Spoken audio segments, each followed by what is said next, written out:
Guys welcome to YouTube channel. तो आज हम सीखेंगे बेसिक्स ऑफ स्टॉक मार्केट। मेरा नाम है प्रतीक और वेलकम टू सट्टा बाजार 07। So without wasting our time let's move towards the screen. Thank you. Okay, so let's start with the session. इस सेशन में हम सीखेंगे कि स्टॉक मार्केट क्या होता है, स्टॉक मार्केट में शेयर्स मतलब क्या होता है, एनालिसिस के टेक्निक सीखेंगे, फंडामेंटल एनालिसिस क्या होता है, टेक्निकल एनालिसिस क्या होता है, और उसके बाद हम सीखेंगे कि ट्रेडिंग के क्या क्या तरीके होते हैं। फॉर एग्जांपल ऑप्शन ट्रेडिंग होती है, होल्डिंग्स होते हैं, या फिर इंट्राडे ट्रेडिंग होती है। Okay, so let's start with the shares. तो शेयर्स क्या होते हैं? फॉर एग्जांपल समझो एक कंपनी। ओके, इसके बहुत सारे छोटे छोटे पार्ट होते हैं, किसी बड़े इन्वेस्टर के पास होते हैं, ये है वो है। फॉर एग्जांपल ये रिलायंस का कंपनी फॉर एग्जांपल, तो अंबानी जी रिलायंस का सबसे बड़ा पार्ट होल्ड करते हैं, इसीलिए वो कंपनी के ओनर है। ओके, अगर इसे हमें कंपेयर करना हो, फॉर एग्जांपल समझो आपने और आपके दोस्त ने क्लब चालू किया या फिर कंपनी चालू की, उसके पास 50% कंपनी है, आपके पास 50% कंपनी। अगर कोई नया इन्वेस्टर आता है, तो अगर उसको आपने 5% और आपने 5% दे दी, तो उसके पास 10% हो गए, उसके बदले में उसने कंपनी में इन्वेस्ट किया। ओके, तो वैसा शेयर्स होता है। फिर भी यहाँ पर आप 45% ओनर हो, यहाँ पर आप 45% ओनर, और ये रहे 10% वो ओनर है। इसी तरह से शेयर्स बांटे जाते हैं। तो मार्केट में ऐसा तो नहीं है कि 100 शेयर्स होंगे या फिर 2000, किसी कंपनी के 1.5 लाख करोड़ या फिर कितने अमाउंट, नंबर ऑफ शेयर्स है। ओके, सो जिसके पास कंपनी के सबसे ज़्यादा शेयर्स होते हैं वही कंपनी को चलाता है, या फिर वो कंपनी का ओनर हो जाता है। फॉर एग्जाम्पल इलॉन मस्क को देखो आप, इलॉन मस्क ने ट्विटर खरीदा, उसको एक्स कर दिया। उसको क्यों वो कर पाए? क्योंकि उसके पास सबसे ज़्यादा शेयर्स थे। ओके, तो शेयर मतलब स्मॉल एंटिटी, या फिर आप उस कंपनी का उतना पार्ट होल्ड कर दें। ओके, इसके बाद हम सीखेंगे technical and fundamental analysis. Okay, तो टेक्निकल एनालिसिस क्या होता है, फंडामेंटल एनालिसिस क्या होता है, मतलब एनालिसिस क्या होता है? एनालिसिस मतलब जानना कि मार्केट में क्या चल रहा है, कैसे चल रहा है और क्यों चल रहा है। ओके, तो फंडामेंटल एनालिसिस क्या होता है, फंडामेंटल एनालिसिस क्या होता है, और एक होता है टेक्निकल एनालिसिस। ओके, ड्राइंग थोड़ी ख़राब है, संभाल लो। ओके, फंडामेंटल एनालिसिस क्या होता है? फंडामेंटल एनालिसिस मतलब कि कंपनी प्रॉफिट बना रही है या नहीं बना रही है, कंपनी लॉस बना रही है तो कितना बना रही है, कंपनी के ऊपर लोन कितना है, कंपनी कौन चल रहा है, कंपनी के आने वाले फ्यूचर में प्लान्स क्या है, या फिर जो सब चीज़ें जो कंपनी के वर्कर्स करके कंपनी को फ़ायदा होने वाला है, घाटा होने वाला है, ये सब चीज़ें जानना मतलब होता है फंडामेंटल एनालिसिस। ओके, मैं आपको एक स्टोरी बताता हूँ। आपने हर्षद मेहता स्कैम तो सबने देखा होगा। उसमें देखा है ना कि हर्षद मेहता को कैसे पता चलता है कि ये कंपनी का स्टॉक ऊपर जाने वाला है? क्योंकि वो कंपनी के अंदर के लोगों को पूछता है कि फंडा कि भाई कंपनी में क्या नई पॉलिसी आने वाली है, या फिर कंपनी के सेल्स कैसे है, वो पूछता है, फिर वो उसमें निवेश करता है, फिर स्टॉक ऊपर जाता है। Although it's a illegal technique, but still ये फंडामेंटल एनालिसिस है कि जानना, कंपनी के बारे में पूरा जानना। फॉर एग्जाम्पल हमारे देश में टाटा पर क्यों इतना भरोसा है?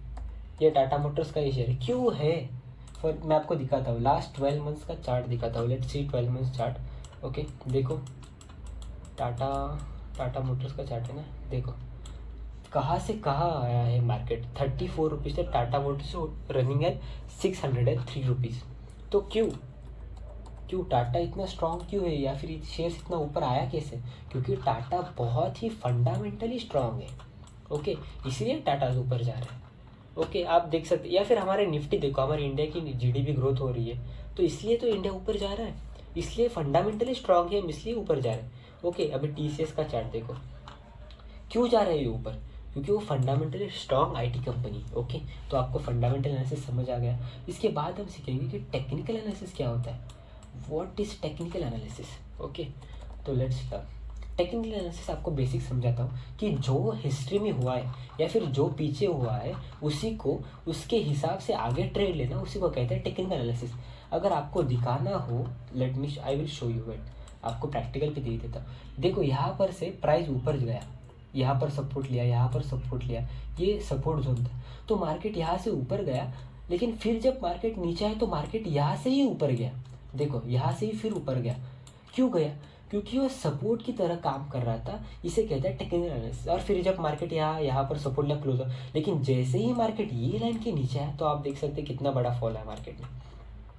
तो ये सब टेक्निकल एनालिसिस में होता है। आपको किसी ने या फिर आपने सुना ही होगा कि क्या क्या होता है टेक्निकल एनालिसिस में, कि भाई डबल टॉप होता है, ट्रिपल टॉप होता है। ये देखो ये हो गया, ये हो गया, ये हो गया, हेड एंड शोल्डर पैटर्न हो गया। ये सब चीज़ें हम आने वाले सेशन में ज़रूर सीखेंगे। ओके, कैंडल स्टिक पैटर्न, ये सब होता है टेक्निकल एनालिसिस। नाउ हम लोग सीखेंगे कि मार्केट में ट्रेड होल्ड करना या फिर ट्रेडिंग के स्टाइल्स क्या क्या होते हैं। ओके, तो लेट्स लर्न। ट्रेडिंग के 3 टाइप्स होते हैं। कितने टाइप्स होते हैं? 3 टाइप्स होते हैं। ओके, सो ट्रेडिंग के 3 टाइप्स क्या क्या होते हैं? एक होता है होल्डिंग।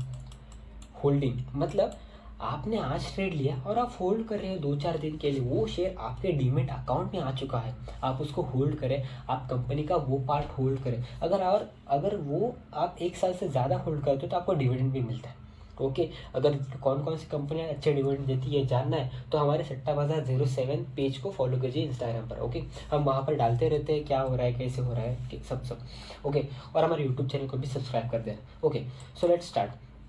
हमने सीखा कि होल्डिंग क्या होता है। होल्डिंग क्या होता है कि अगर कौन सा स्टॉक अपन ले रहे हैं जो आपका डीमैट अकाउंट में आ रहा है उसे कहते हैं होल्डिंग। इंट्राडे क्या होता है? इंट्राडे उससे अलग होता है। इंट्राडे में क्या होता है, देखो यहाँ पर आज 9:15 मतलब ये मार्केट का सेशन है। इंट्राडे में आपको इसी बीच कभी भी मार्केट स्टॉक को लेना है और इसी में बीच में बेच देना है। ओके, कोई जीरोधा होता है या फिर बाकी सब ब्रोकर इसमें 5x का मार्जिन देते हैं, ध्यान रखना 0.5 का मार्जिन है, बाकी ब्रोकर का मुझे पता नहीं है, लेकिन फिर भी एक स्टॉक को आपको इसी दिन खरीदना है और उसी दिन बेचना है, उसे कहते हैं इंट्राडे मार्केट या फिर इंट्राडे ट्रेड। और तीसरा टाइप होता है इंडेक्स ट्रेडिंग या फिर ऑप्शन ट्रेडिंग। तो ऑप्शन ट्रेडिंग क्या होता है? आपने सब सुना होगा ऑप्शन ट्रेडिंग 2 का 50, 50 का 70, 100 का 200, 300, 400। तो क्या होता है ऑप्शन ट्रेडिंग? ये होता है कि हम प्रेडिक्ट करते हैं कि मार्केट उस प्राइस तक जाएगा और उसका हम प्रीमियम भरते। फॉर एग्जांपल, अगर मार्केट यहाँ पर है, मार्केट यहाँ पर चालू कितना 43,800 पर चालू, तो हम यहाँ का कॉल लेकर बता सकते हैं कि मार्केट ऊपर जाने वाला है। ओके, या फिर हम प्रिडिक्ट करते हैं कि मार्केट यहाँ पर जाएगा तो मेरे पैसे बनेंगे, अगर मार्केट इससे नीचे गया तो मेरे पैसे जीरो होगा। तो option trading is one of the high risk and high reward trading. इससे हम लोग को सीख कर ही करना चाहिए। ओके, तो let's cover all the points जो मैंने आपको बताए इस सेशन में। पहली चीज़ है what is stock market. Stock market is a trading platform या फिर जहाँ पर कंपनी के शेयर्स ट्रेड होते हैं उसे स्टॉक मार्केट कहते हैं बेसिकली। ओके, तो कंपनी के शेयर्स क्या होते हैं? द अमाउंट ऑफ होल्डिंग या फिर the amount of holding of company और होल्डिंग, मतलब एक कंपनी के कितने शेयर्स आप होल्ड करते हो उसे शेयर्स कहते हैं। ओके, सो उसके बाद आता है टेक्निकल एनालिसिस और फंडामेंटल एनालिसिस। फंडामेंटल एनालिसिस क्या होता है? फंडामेंटल एनालिसिस होता है जिसमें हम कंपनी कैसे चल रही है, क्यों चल रही है, क्या चल रहा है कंपनी, ये सब चीज़ें सीखते हैं। इसके बाद आता है टेक्निकल एनालिसिस। टेक्निकल एनालिसिस में हम लोग क्या सीखते हैं? Candle stick, all that stuff. Okay, उसके बाद आता है 3 point holding, intraday and options. हम